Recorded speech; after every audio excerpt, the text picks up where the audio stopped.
ciertos capitales que le permitían estar en su vida activa pues de la empresa y no le permitió hacer nuevas inversiones.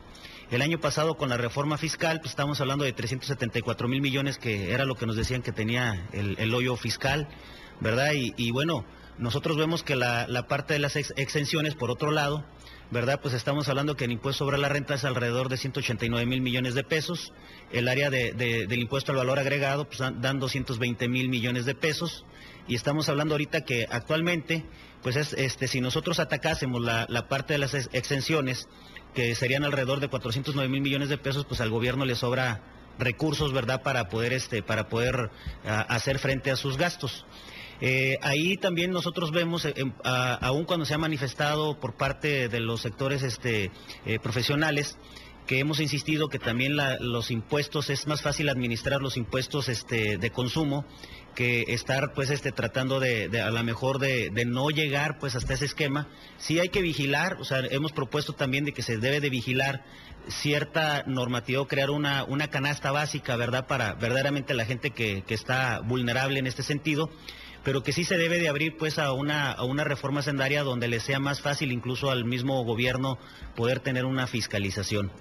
En este sentido, bueno, pues sí nos gustaría saber cuál sería su propuesta en materia de reforma fiscal, porque tengo entendido que, bueno, pues la izquierda en México, ¿verdad?, o la parte de la cuestión ideológica de la izquierda se ha opuesto pues a este tipo de iniciativas, por ejemplo, en el IVA. Ingeniero Armenta. Yo creo que, como Lego ya retirado, el problema grande que tenemos es la estructura recaudatoria, que siempre va sobre el mismo. Todo lo nuevo que se crea es sobre el mismo padrón de causantes que ya están. No creamos nada nuevo, no ampliamos la base de causantes para generar. Seguimos fomentando el corporativismo electoral a través de la economía informal, a la que le toleramos y le damos todos los permisos porque son clientes, o le damos permisos o 300 pesos, qué sé yo. Pero definitivamente no es una situación nueva, es una situación que también ya se ha visto en todas partes del mundo. Tenemos muchos modelos para seguir que han sido exitosos y no veo por qué tenemos que seguirnos amarrando a los proyectos fallidos.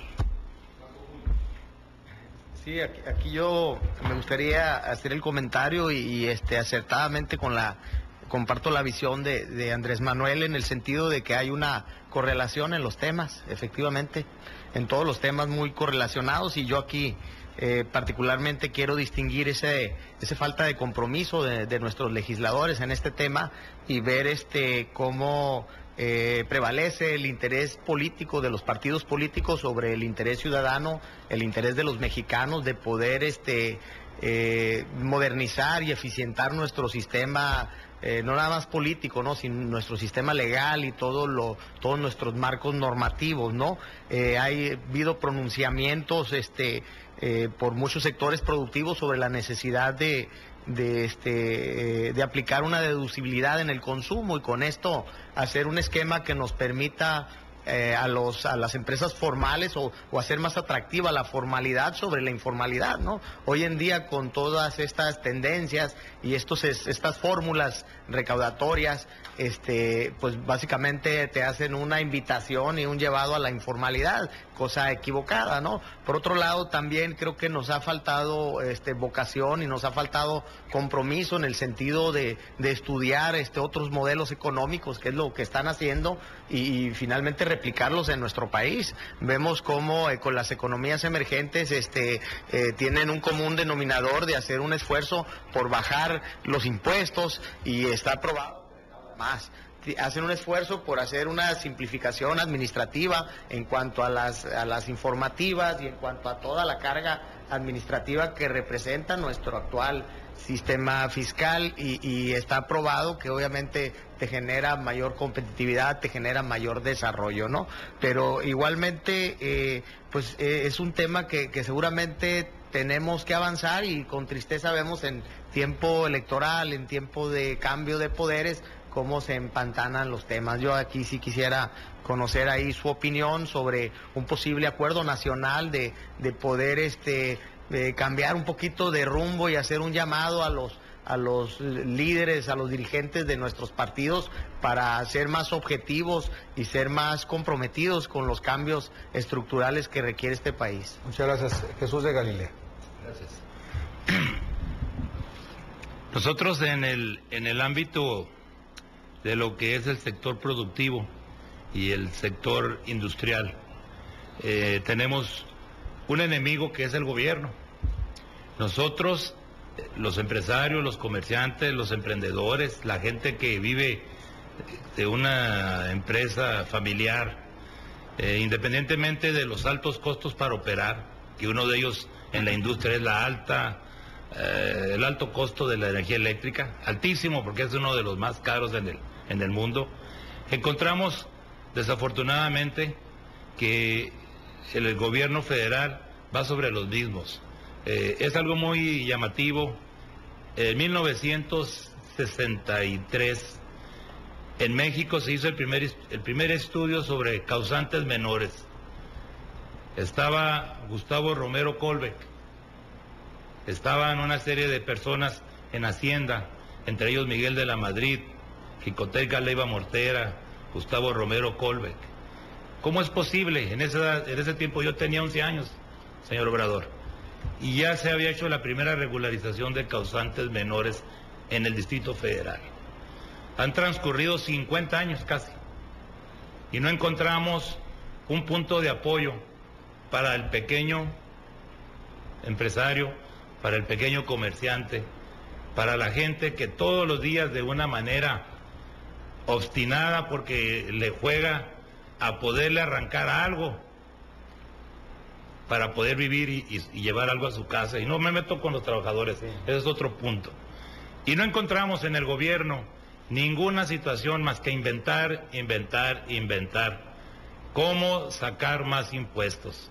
Y nos ponemos a analizar los sectores, la pesca, la minería, la industria del turismo, en todas las áreas, señor Obrador, encontramos el mismo problema. Nosotros no entendemos que la Unión Europea tiene una serie de factores para promover la inversión. China, el año pasado, con una crisis enorme, bajó al 4% los impuestos generales para que no se cerraran las fuentes de trabajo. Centroamérica, los 7 países se hicieron zona franca de comercio internacional con tasa cero.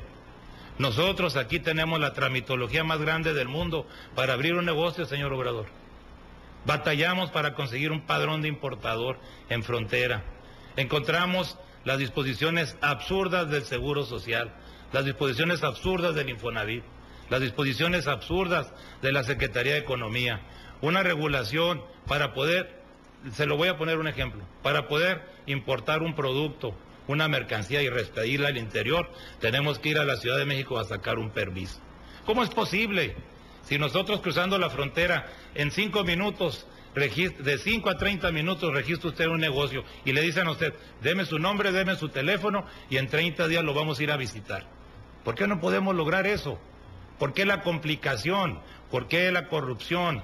¿Por qué tergiversar para poder explotar a la persona? ¿Por qué abusar de su ignorancia? ¿Por qué no tener el sentido de solidaridad de que los que tuvimos la oportunidad de ir a la universidad y tener una posición económica, ayudarle al que está ahí abajo de la escalera, porque por ahí va a tronar? Muchas gracias. Muy amable. Mario Escobedo Cariño. Sí, nuestro país requiere de una política fiscal que incentive la inversión, que incentive la generación de empleos. Y yo creo que este es un tema que poco se trata, particularmente a la hora del debate legislativo. Tenemos un sistema de tributación sumamente complejo que invita totalmente a lo contrario. Me preocupa el debate que se da con relación a la ley de ingresos y con lo fácil que se aprueba el presupuesto de egresos, ¿no? Particularmente yo le quisiera preguntar, en materia del presupuesto de egresos, nosotros en Baja California luego quisiéramos que nos destinaran los recursos que le destinan a Chiapas, por ejemplo, ¿no? Donde el gobierno ha pretendido resolver un problema político con una solución económica, como en otros casos le da soluciones económicas a problemas políticos, ¿no? Pero ¿usted le apostaría o le dedicaría más recursos a los estados que más generan? ¿A los estados que son más competitivos? ¿O a los estados que requieren aún del paternalismo? Juan Manuel Hernández Niebla, contador público, cierra el tema. Sí, buenas tardes otra vez. Bueno, me gustaría primeramente hacer un preámbulo y hablar un poquito de lo que es Coparmex. Coparmex es un organismo político empresarial, luchamos en pos de la libre empresa, pero tenemos una serie de doctrinas, 60 principios fundamentales, donde ponemos al individuo como principio y fin de la sociedad, hablamos de la libertad, de la realización, de la dignidad del mismo, y estamos en contra de monopolios y oligopolios. Entonces, ¿por qué le menciono yo esto? Porque finalmente estamos de acuerdo en el qué. A lo mejor difiriéramos un poquito en el cómo, ¿no? Y el cómo, le voy a dar unas cifras de Coparmex Nacional, las pymes.